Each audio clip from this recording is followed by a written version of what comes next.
They said Earth was a small, backward world, barely worth a second glance.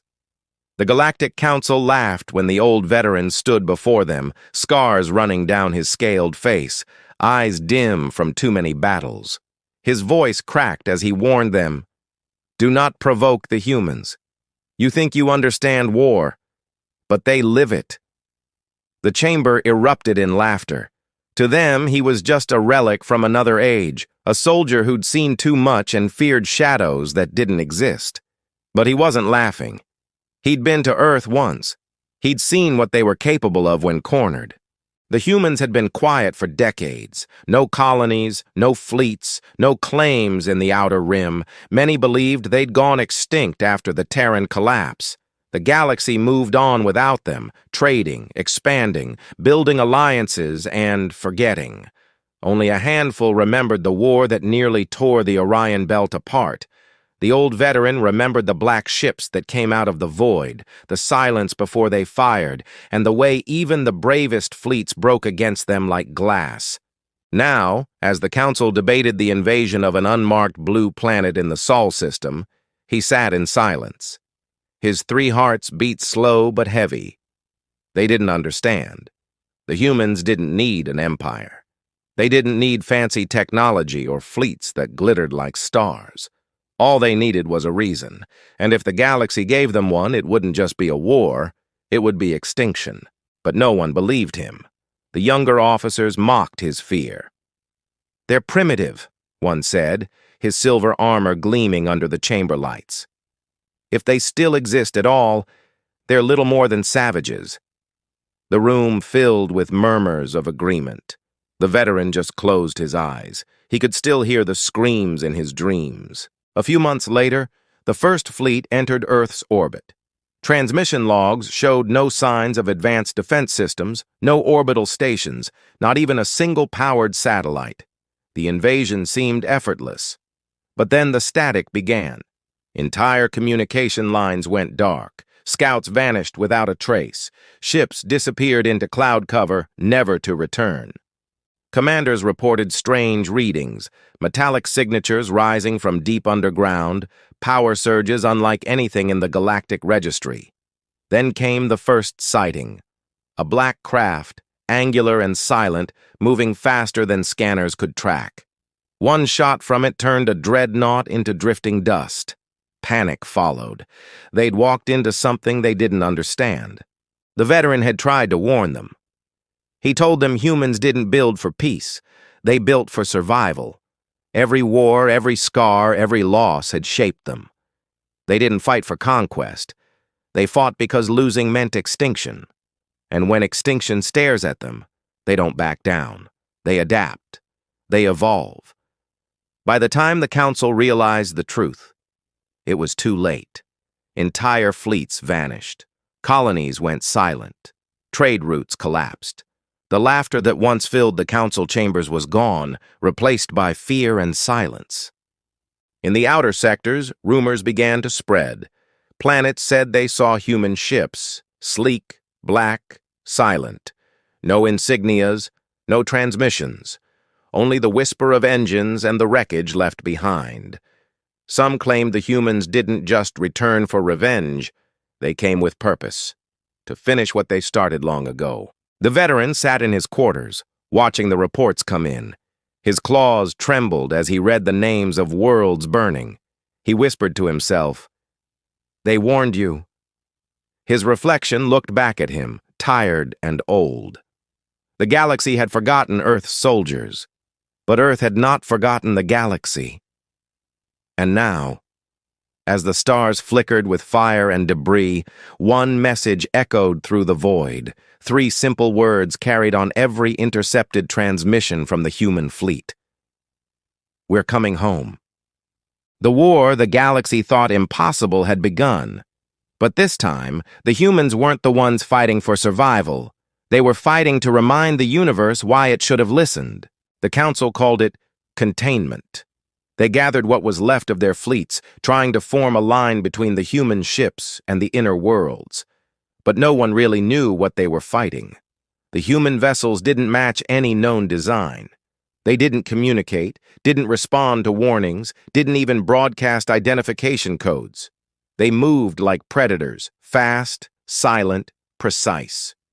Every encounter ended the same way. The alien fleet scattered, their ships drifting cold and empty through space. The veteran was summoned back into service, though part of him knew it was already too late. He was older now, slower, but when he looked at the holographic map of the war front, the same cold feeling returned to his gut. The pattern was familiar, too familiar. The humans weren't attacking at random, they were reclaiming. Every system they hit had once been part of the old Terran trade routes, the paths humanity used before their collapse. It wasn't conquest, it was memory. He tried to explain that to the admirals, but they wouldn't listen. They saw strategy, not sentiment. They couldn't imagine a species fighting from something as irrational as vengeance, or worse, grief. But the veteran remembered the look in human eyes during the old wars. He'd seen soldiers crawling through ash just to drag one of their wounded back to safety. He'd seen them fight on after losing everything. To them, war wasn't glory. It was duty.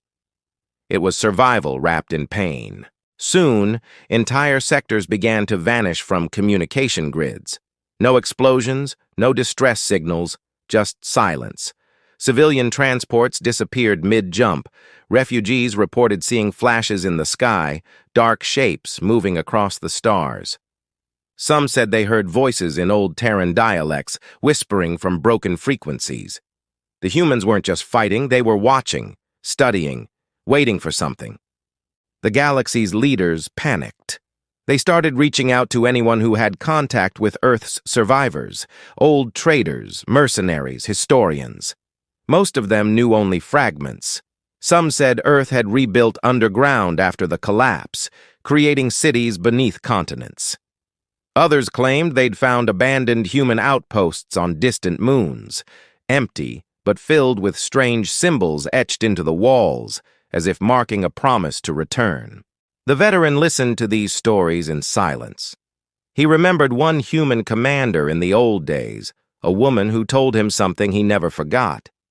"We don't start wars, we finish them."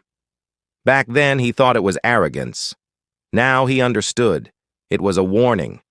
Weeks passed, and the humans didn't slow down.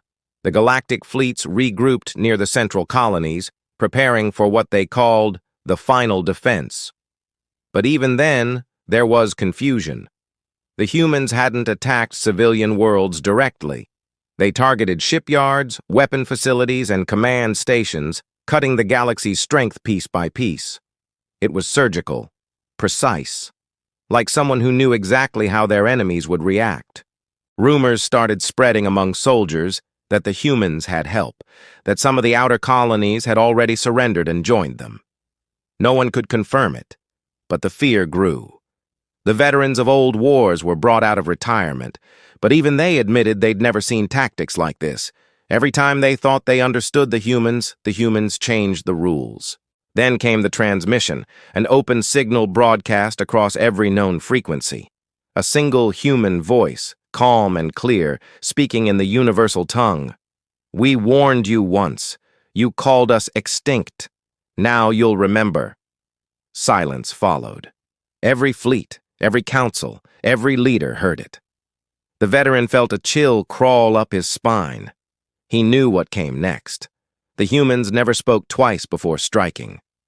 As the stars dimmed behind the approaching fleets, the galaxy held its breath. Somewhere out there, beneath the quiet hum of war, the humans were already moving, watching, preparing for the next strike.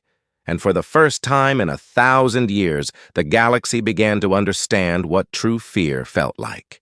The human fleets didn't strike all at once. They moved like a storm forming on the horizon, slow at first, gathering strength, then breaking with precision. The galaxy's commanders couldn't predict them, couldn't track them, and couldn't find a pattern that made sense. Every attack seemed different, yet somehow connected. It was as if the humans already knew how the council would react before they even made their move. The veteran had seen this before. He'd studied Terran warfare, how humans fought not with sheer force, but with unpredictability. They didn't just use weapons, they used fear. They'd retreat to lure enemies in, feign surrender to learn weakness, then strike where it hurt most. But this time, something about it felt colder. It wasn't revenge driving them, it was purpose.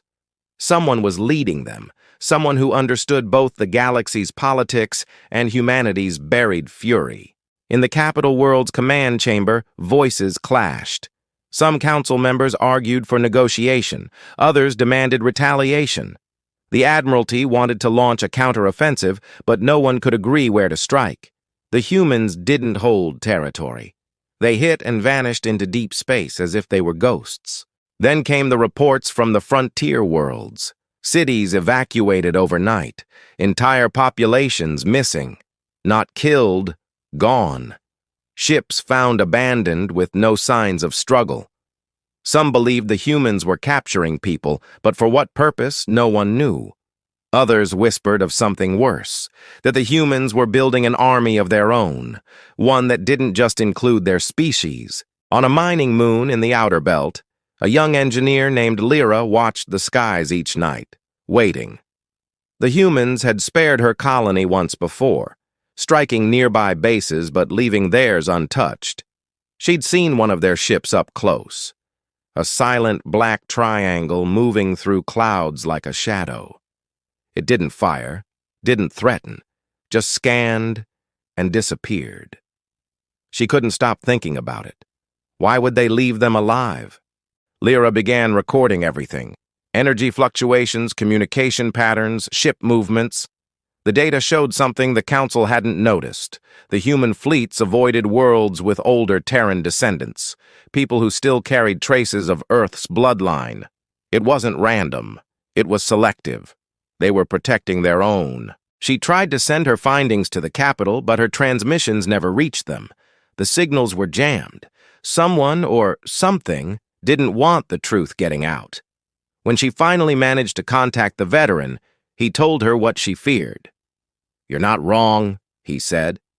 "They're gathering their scattered kin. Every lost colony, every forgotten outpost, they're bringing them back." But there was more. Through intercepted messages, the veteran discovered fragments of an old Terran code, Project Homebound. It dated back to before the collapse, a contingency plan meant to rebuild humanity if the galaxy ever turned against them. The humans had buried it deep, waiting for the right moment to awaken it. That moment had come. Meanwhile, inside the human fleet, silence reigned. Their commander, known only by the call sign Argent, stood before a window overlooking the void. Reports came in of successful strikes, recovered colonies, and thousands of humans rescued from alien worlds. Yet his expression remained unreadable. His officers waited for his next move. "They will come for us soon," one said. Argent nodded.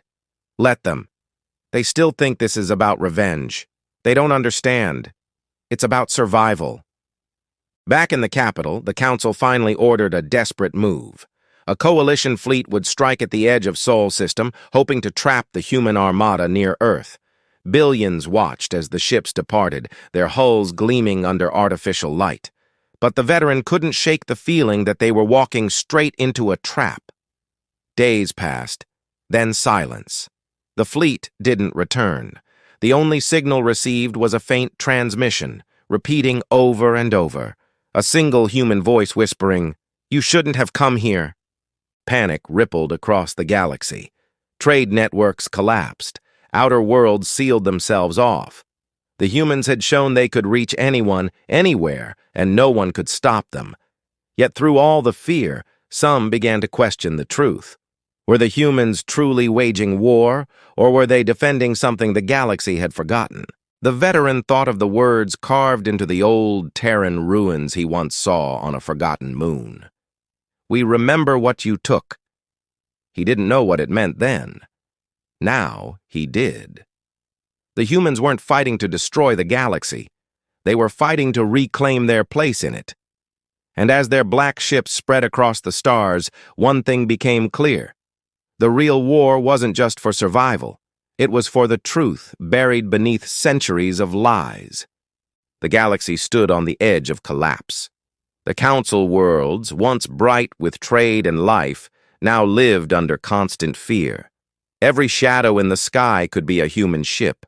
Every silent transmission could mean another fleet had fallen. Even the most powerful empires began to turn on one another, desperate to survive whatever was coming next.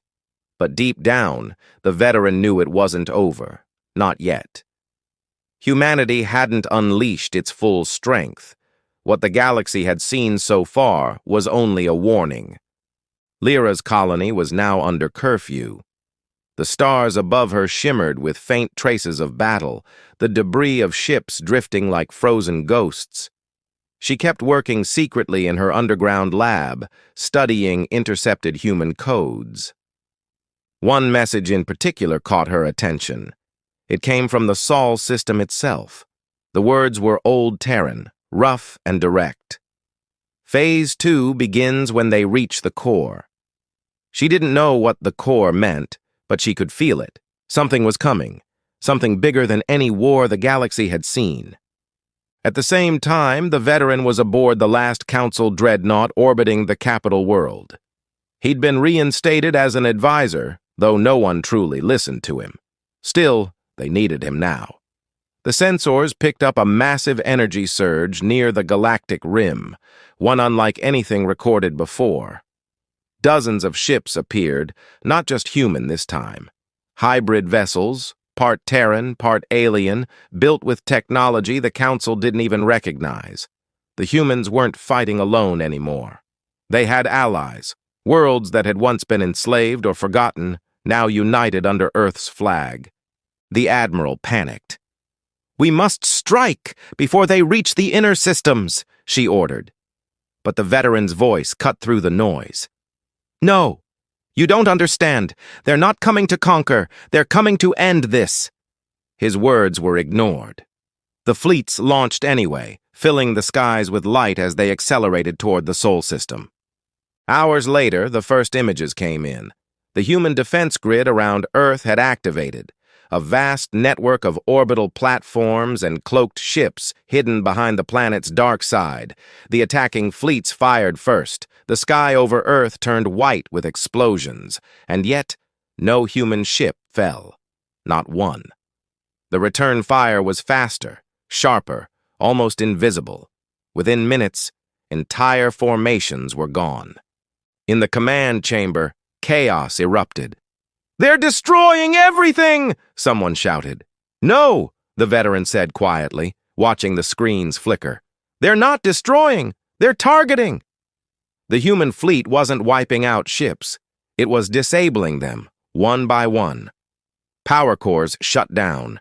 Engines froze, weapons jammed. Every system they had was being turned against them.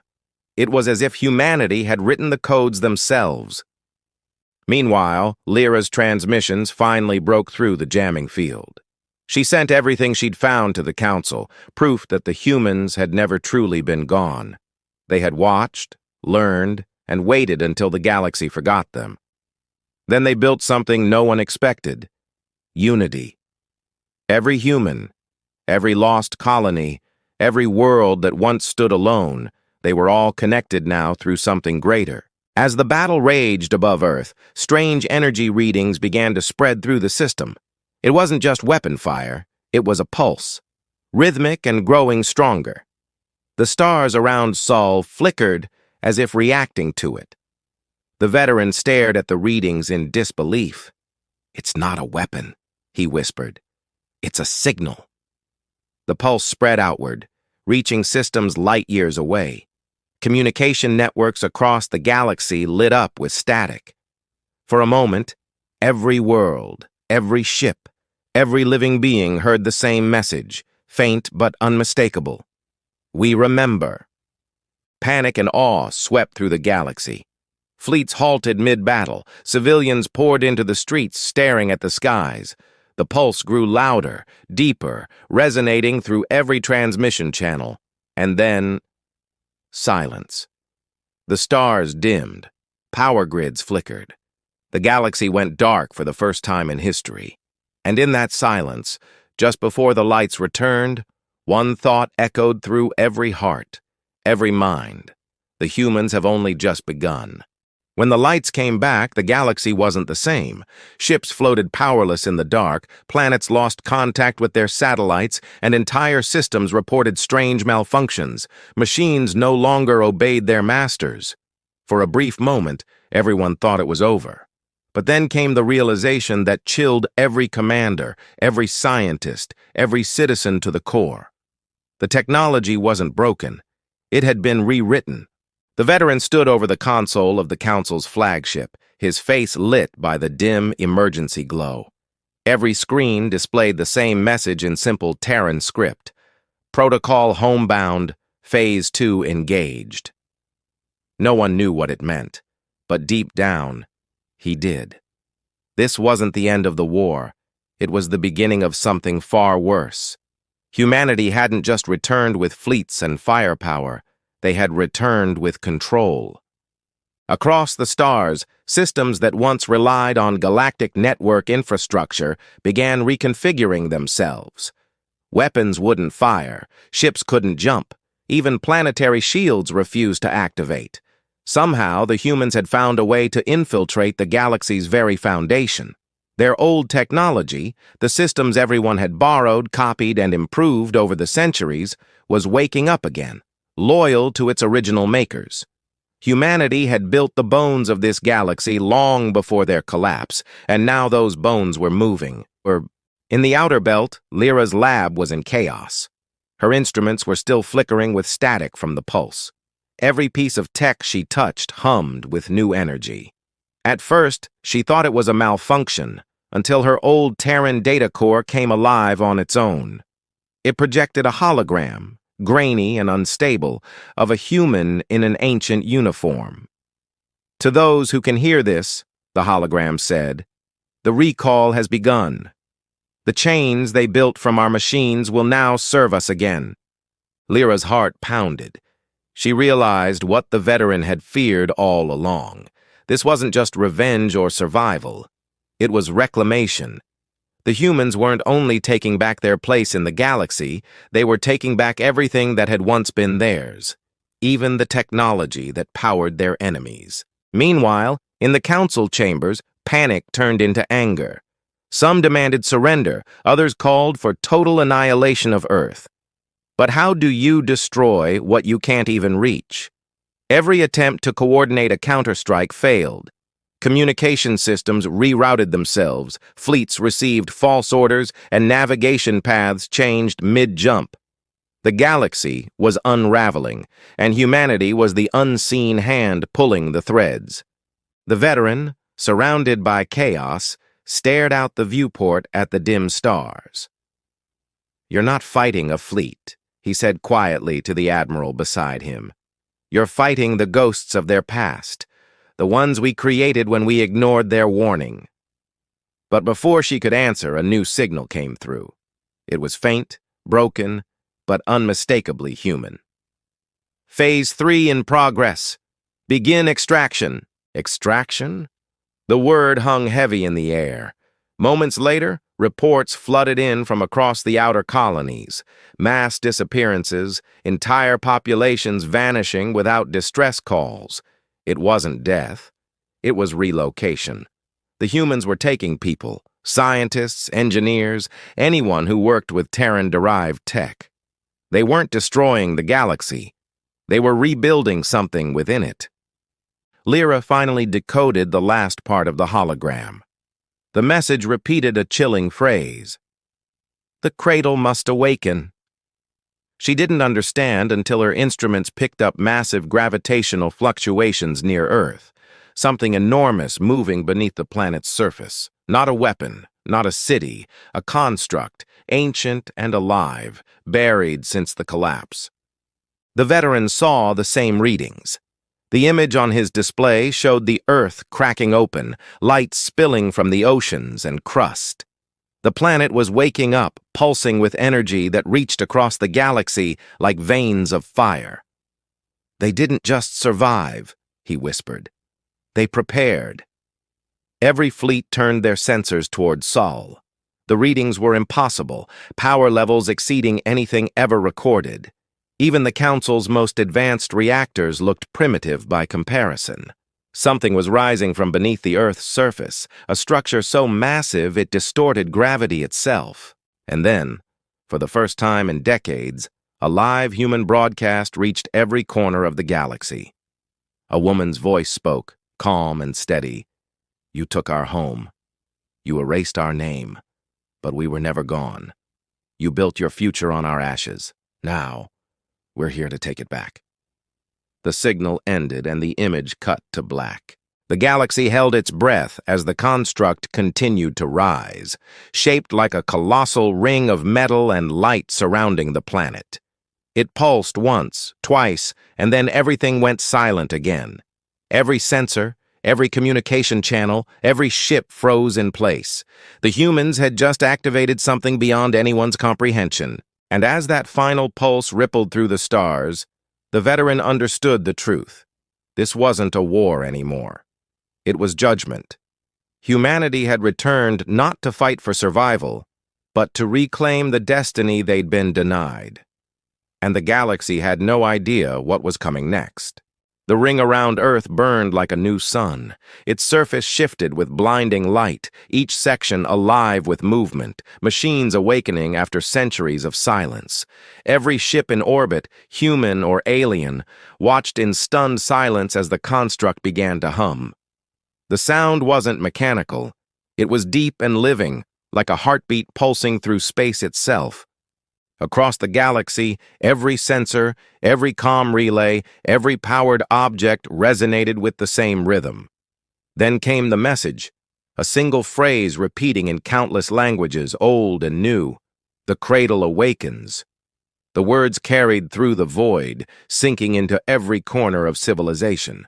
No one understood what it meant, but everyone felt the same thing, a shift, a change too large to stop. The Council's remaining fleets formed a defensive line outside Sol, though none dared move closer. The veteran watched from his ship, the glow of Earth reflecting in his tired eyes. The readings on his console spiked beyond measure. Whatever the humans had built, it was rewriting physics itself. The Admiral beside him clenched her fists. "If that thing activates fully, we'll lose everything," she said. The veteran didn't look away. "We already did." Down on the surface, Lyra's transmissions finally reached the Council network.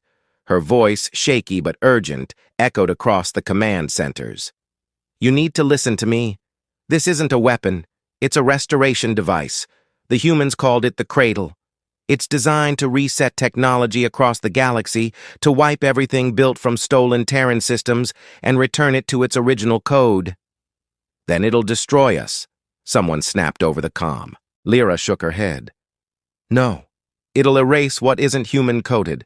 If your systems rely on their foundation, it'll reprogram them. That's why the fleets are failing. It's rewriting the galaxy to what it once was." The realization hit everyone at once. The humans weren't trying to win a war. They were reclaiming the very building blocks of civilization. Every empire that had copied Terran design, every species that had used their technology to expand, none of them would survive unchanged. The cradle pulsed again. Across the void, alien ships began to flicker and vanish from sensors, not destroyed, but deactivated, frozen in time. The power grid of entire planets collapsed. Artificial lights dimmed, satellites fell, and for the first time in thousands of years, stars were the only light left in the sky. The veteran's ship trembled. He gripped the console as the cradle's energy waves spread toward them. But then, something unexpected happened. The human fleet, those black, silent ships, broke formation. They turned away from the cradle, positioning themselves between the energy wave and the rest of the galaxy. Shields flared bright, holding against the impossible. The Admiral's voice cracked.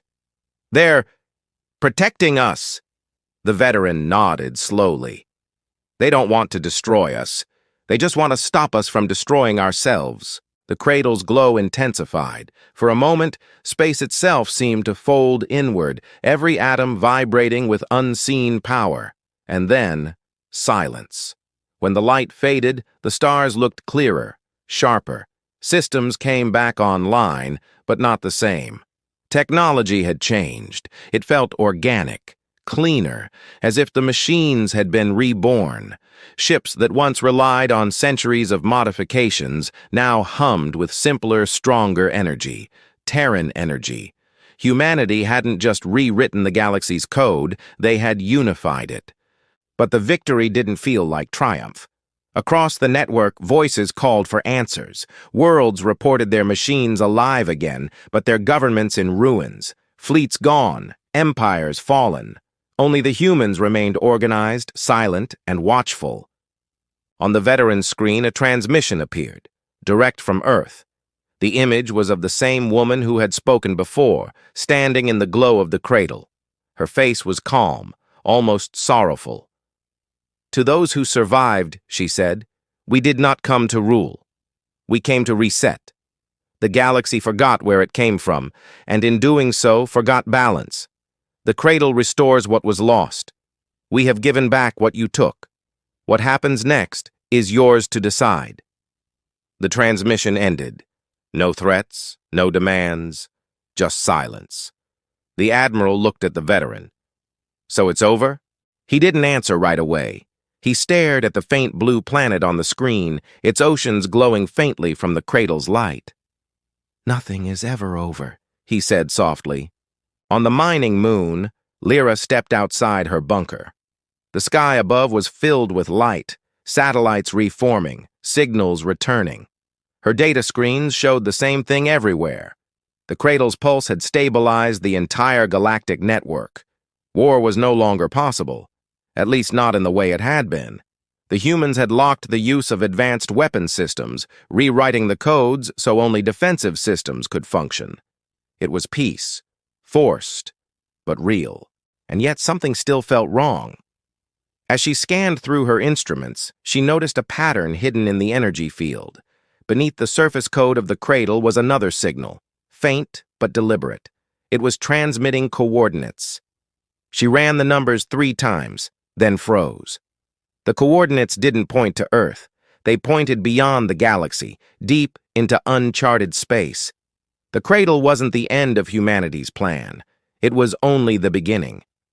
Meanwhile, aboard the veteran's ship, a low hum filled the air. The ship's core lit with unfamiliar symbols. He leaned closer, reading the glowing script along the console. Terran words, but older, almost ceremonial. They formed a single sentence. Phase 4, the Ascension Protocol. Before he could react, a blinding beam of light erupted from the cradle, shooting straight into the void beyond the galactic rim.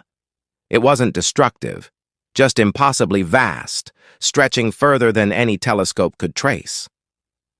Within moments, the signal disappeared, leaving behind an echo of data in its wake. "Where did it go?" the Admiral whispered. The veteran turned to her, his expression heavy with realization. "They're calling someone." For days, silence ruled. The cradle dimmed, floating in orbit like a sleeping giant. The galaxy began to rebuild, slowly, cautiously. Trade routes reopened, power grids stabilized. Humanity withdrew again, their fleets scattered, their transmissions quiet. For the first time in memory, peace seemed possible. But Lyra couldn't shake what she'd found. She kept decoding the hidden signal, following fragments buried in the data stream. It spoke of an ancient promise, the reason humanity built the cradle in the first place. They hadn't created it just to reclaim the galaxy. They had built it to prepare the galaxy.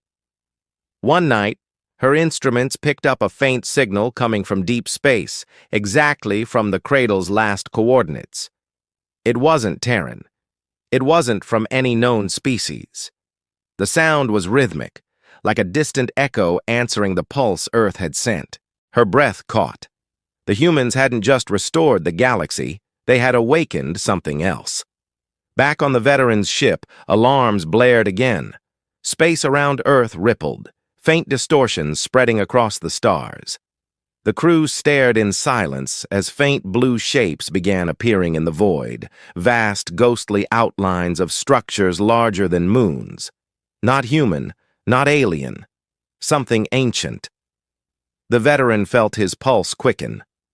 The cradle wasn't just a weapon, he said quietly. It was a beacon. The stars flickered as the distortions grew stronger. Across the galaxy, people looked up and saw them too, faint silhouettes in the heavens forming patterns no one recognized. Humanity had rewritten the galaxy's code, but in doing so, they had triggered the arrival of something older than every empire combined. As the sky filled with silent shapes, Earth glowed again, the cradle pulsing one final time. A single message echoed across every channel in existence, calm and clear. They are here. And in that moment, every being in the galaxy, human and alien alike, realized the war they thought had ended was only the prologue to something far greater. Humanity had awakened the stars themselves.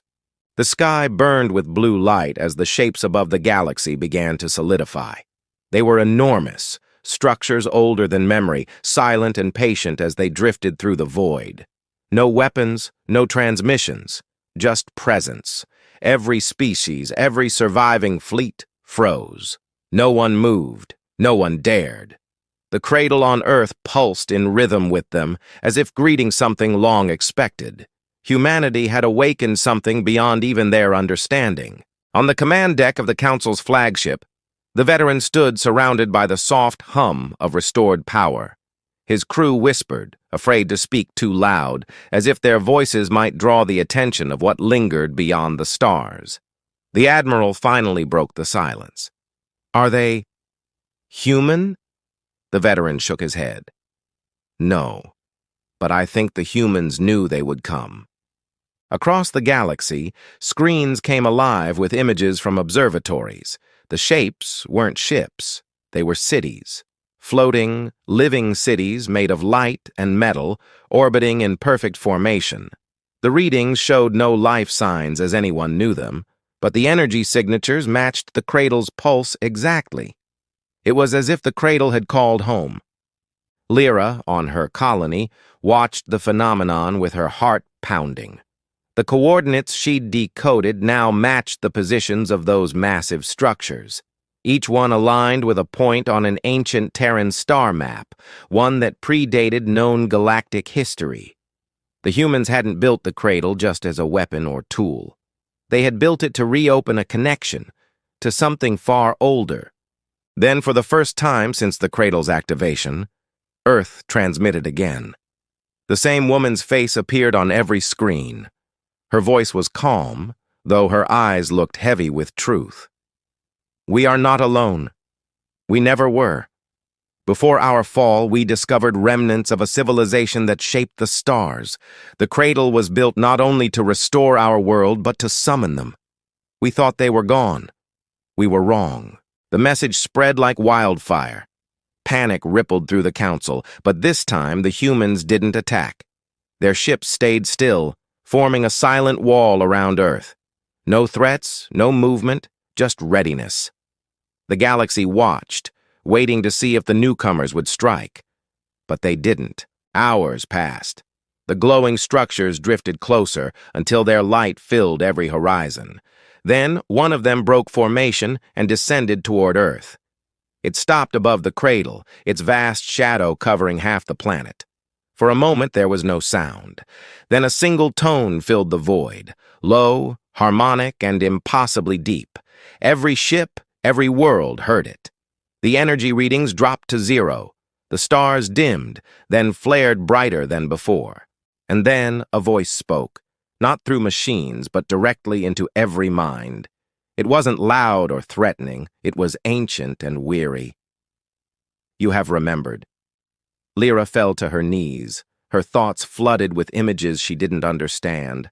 Worlds being born, stars seeded with life, civilizations rising and falling like tides. The voice continued, gentle but firm. We gave you the tools to build. not to conquer. You lost them. But now, you are ready again. The veteran felt the same presence inside his mind, showing him fragments of humanity's forgotten past, the moment they first encountered these beings, and the decision to build the cradle not as a weapon, but as a promise. Humanity hadn't been preparing for domination. They had been preparing for contact. The cradle's light dimmed as the alien structure began to dissolve into streaks of energy, merging with Earth's atmosphere. The clouds glowed faintly, and the pulse of the cradle slowed to a steady heartbeat. The massive ring remained, but its function had changed. It was no longer a weapon. It had become a bridge. When the light faded, silence returned. Systems slowly powered back up. The alien structures in the distance retreated, vanishing beyond the edges of the galaxy. Whatever they were, they hadn't come to conquer or destroy. They had come to see if humanity was ready to stand among them again. In the following weeks, the galaxy began to rebuild. The cradle remained active but stable, its energy now feeding balance into the systems it had once disrupted. The humans withdrew their fleets from conquered space, opening communication with surviving worlds. They offered no threats, only an uneasy peace. "The reset is done," one Terran message said simply. "Now we move forward, together, or not at all." Lyra's colony was one of the first to receive aid from Earth. Ships arrived with supplies, clean technology, and scientists who worked side by side with her people. She met one of them, a quiet man with a small Terran insignia on his coat, who told her something that stayed with her. "We didn't build the cradle to punish anyone," he said softly. "We built it because we forgot who we were. The galaxy laughed when we fell. But maybe they needed to. Maybe that's how everyone learns." On the Council's flagship, the veteran watched the new transmissions between worlds. Trade routes reopened, this time under mutual agreements rather than force. The cradle had made war impossible for now, and though distrust lingered, cooperation slowly returned. He knew peace wouldn't last forever. Nothing ever did. But this time, it felt different. Humanity had proven what they were capable of, and in doing so, had forced everyone to see what unity could look like when born from fear instead of power. One evening, as he stood by the viewport, the veteran saw something unusual. The cradle's faint blue glow flickered once, then pulsed in a slow rhythm.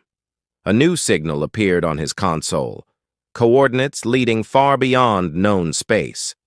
A quiet message followed, written in Terran script. "The stars are awake. Follow when ready." He smiled faintly. Humanity had always been restless. Even after everything, they were already looking beyond the horizon. Maybe that was their greatest flaw and their greatest gift. Lyra, now part of the Joint Terran Research Network, watched the same signal appear on her screen. She felt a strange peace as she looked at the stars. The war was over, but something greater had begun. A new chapter not just for humans, but for everyone who had survived the reset. Weeks later, the last message came from Earth, broadcast to every corner of the galaxy. The woman's voice returned one final time. "The cradle has served its purpose. What comes next will be written by all of us. The galaxy is no longer divided by origin or empire. We share the same history now and the same future. Remember that." The message ended, and the cradle's lights dimmed for good. It stayed in orbit, silent but beautiful, a symbol of what had been lost and what had been found again. The veteran retired soon after, choosing to live on one of the restored frontier worlds. Sometimes he'd sit outside at night and watch the stars, wondering what lay beyond. He often thought of the humans who had vanished beyond the rim, following the beacon's call. He hoped they found what they were looking for. Lyra continued her work, helping rebuild the broken systems and teaching others about the old Terran legacy. Every time she looked up at the sky, She felt the quiet hum of the cradle in her heart, a reminder that even after destruction, life always found a way to begin again. And so, the galaxy moved forward.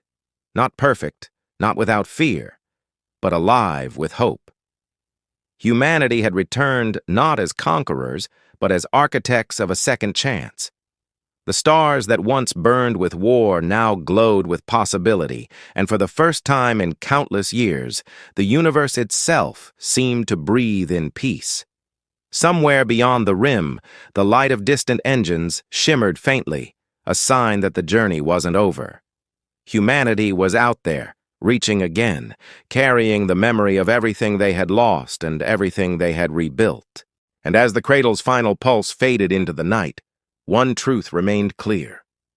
No matter how far they fell, humans would always rise again.